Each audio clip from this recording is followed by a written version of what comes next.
The spotlight is once again on Eskom's financial position after the cash-strapped power utility tabled a revised wage increase offer.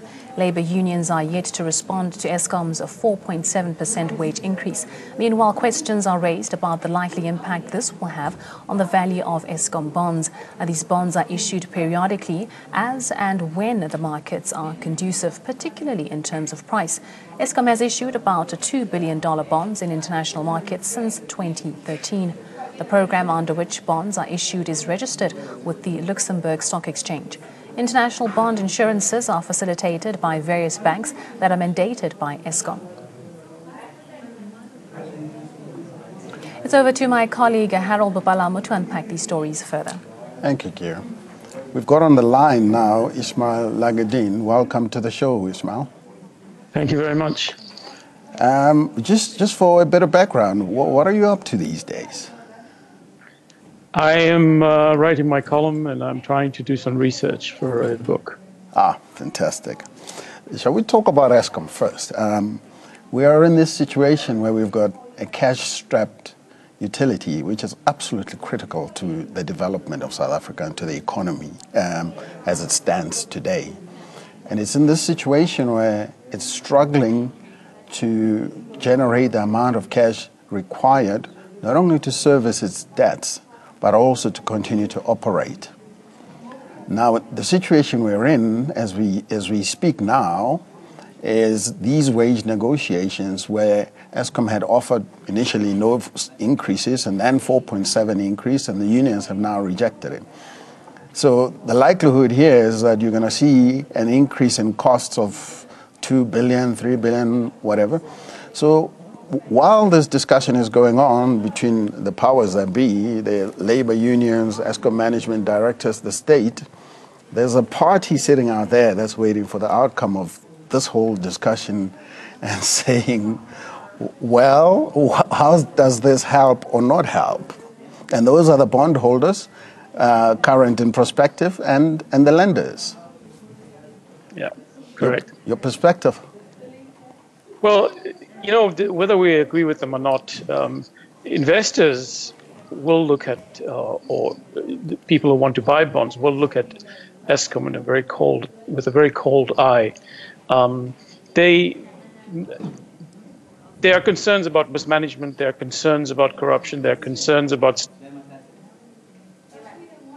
appointment, not just the political appointments, but political appointments of unskilled people or people who aren't quite fit for the job.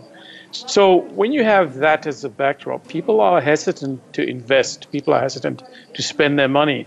You know, money goes where it can make more money, and it's whether we like it or not. So they will go where there is a quick return, where there's stability. The thing about Eskom that's important to remember is in any investment environment, and for any inclusiveness in expanding the economy, the one thing you absolutely need is reliable source of energy.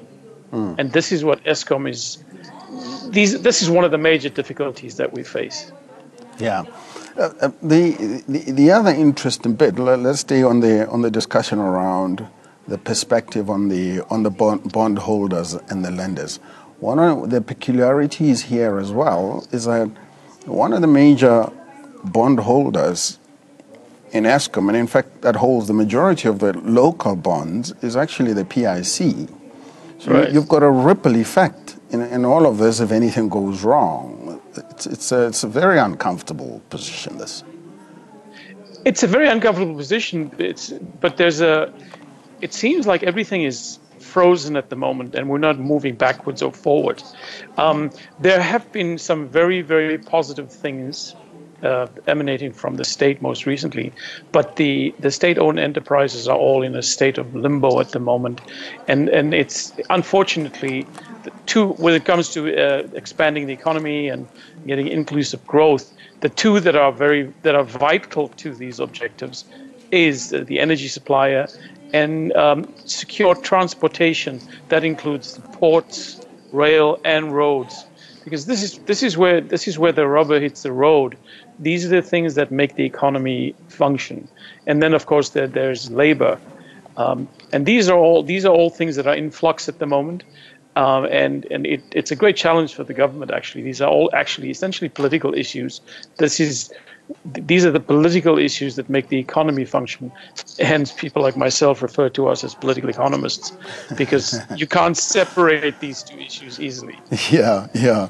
No, absolutely. The other interesting thing, which is yet again something that in the whole process of trying to deal with this problem and resolving it, is to look at how Eskom got into the position where an enormous amount of debt, as we're sitting here now, we're talking 370 billion rands worth of debt, which is double the equity. Double. To the end of the build for Kusile and Medupi is probably another 70 billion rands required. Right. And yet, with this astronomical spend on these two monoliths, Medupi and Kusile, they've brought in very little revenue. So there's this huge expenditure which was funded through debt, but that brings in virtually no new revenue. How does that happen? Well, it happens. I'm loath to be too critical, but we have to be. It's a lack of foresight in the early years of our democracy. You know, one of the things about being in government, and one of the things about policy making, is you should be able to, and it's necessary to take the long view, to be able to see around the corner. And there have been studies and there have been research that we will be running out of electricity very soon. Now, for some of us, it's difficult to understand that, because we just go to a light switch and think that it will go on. So I think it was a lack of foresight, a lack of adequate planning, and future investment. Because after 1994, we had a very big, a lot to catch up on. Very many people had to be brought on stream, and you couldn't conceivably do that without increasing the capacity and the output. Correct. So these processes had to run parallel. And my sense is that the one ran away with the other. And then there's the other thing that I think there are some home truths that we need to raise as well. You know, it's very important to give people homes, or to let people have homes. It's also important to give people access to utilities. But whether we like it or not, there's some things you have to pay for. Yeah. And Eskom has a very large amount of money that hasn't been paid. People have not been paying their utility bills. And this is one of the great shortcomings as well. So again, that can be addressed by political leadership, strong leadership, courageous leadership. We have to pay our bills. And, I don't have the numbers handy, but I know for sure that it's in the billions of debt owed to Eskom by households. No, I'm absolutely right. I want to shift this discussion now to a somewhat related topic, which is the discussion around rating agencies, because obviously they also play a big role in this. Rating agencies would essentially be the people that would give a perspective for global potential investors and existing investors on risks, the ability of an Eskom or even the sovereign to service its debts, cash flow issues, etc., etc. But the context here is the BRICS countries yet again have raised the possibility of creating their own rating agency. And you can understand that because there's concerns about the oligopolistic structure of the three agencies out of the US, Fitch, Moody's, and S&P. But what are your views on this BRICS agency? Well, there are two or three issues that can be raised. And, I take the long view and the structural view. The first is that we are in the middle of a significant change, of significant shift in the global political economy from west to east. And part of that is that the institutions and the oversight of the existing order. So you have organizations like the World Bank, the IMF, the Bank of International Settlements, Financial Stability Board, agencies, all of which sort of validate the system. So that is the one reality. So as the structural change is taking place, these institutions and organizations that make up the global financial architecture are slowly feeling the pressure, and they're taking successive hits. Yeah. At the same time, there's the inequality aspect. The inequality aspect is essentially part of the global distribution of power. These institutions have been accused of, and it's fair, of being biased in favor of the more powerful countries. The three main agencies control 90%, well, at least 90% of market share, and they're located in the United States. So the issue of fairness and ethics and justice comes in. So there's that. But then the issue that concerns us is that to create these institutions, we have to come up with working business models. We have to come up with organization.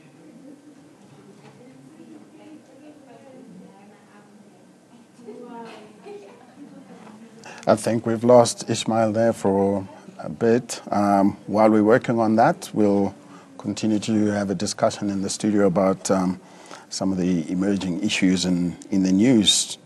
Institution. Who will control that institution, and where will it be based? Ismail is back. These things. So who will control, and what's the methodology of operating agencies? One of the issues raised with the agencies, Ismail, is apart from the power struggle, if you will, is some real issues. For instance, their revenue model. They are paid by the issuers, so they go to somebody who wishes to issue bonds and raise capital, and that person also pays them. It's an obvious conflict of interest. Right. Yeah. That goes to what methodology the new institution will create and adopt. We must be honest and realistic about this. It'll take at least a decade for this institution to come together. In the meantime, we have to come up with a business model that is feasible, that is just and equitable and inclusive. Because the way, and I don't think this is too much of an overstatement, but the way that the developed countries dominated international organizations, who's going to dominate, and should there be a dominant party in any new agency that's created to create stability? But we also shouldn't be naive, and I suppose your points about the decade it will take is also probably pertinent to this, which is that even within BRICS, we shouldn't assume that this is one great, wonderful, happy family, right? I mean, even within there are, all sorts of power, maybe more subtle, but power struggles within there as well.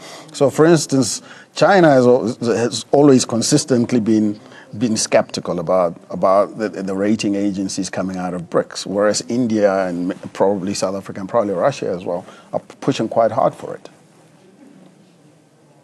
The skepticism is good. This is the point now. Will we only accept these things if we created them? Yeah. So what are we going to ask of them?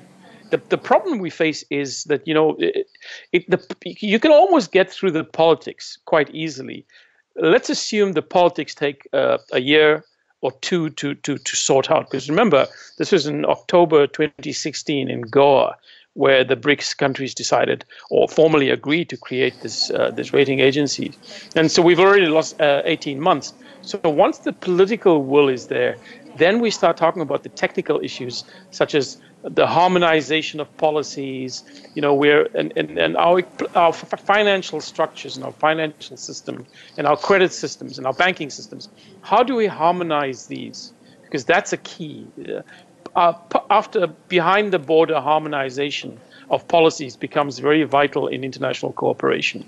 And just to close off the discussion around this, Ismail, then there's also a very fundamental issue about credibility, first of the agency that is created, but also the credibility of the data that is used.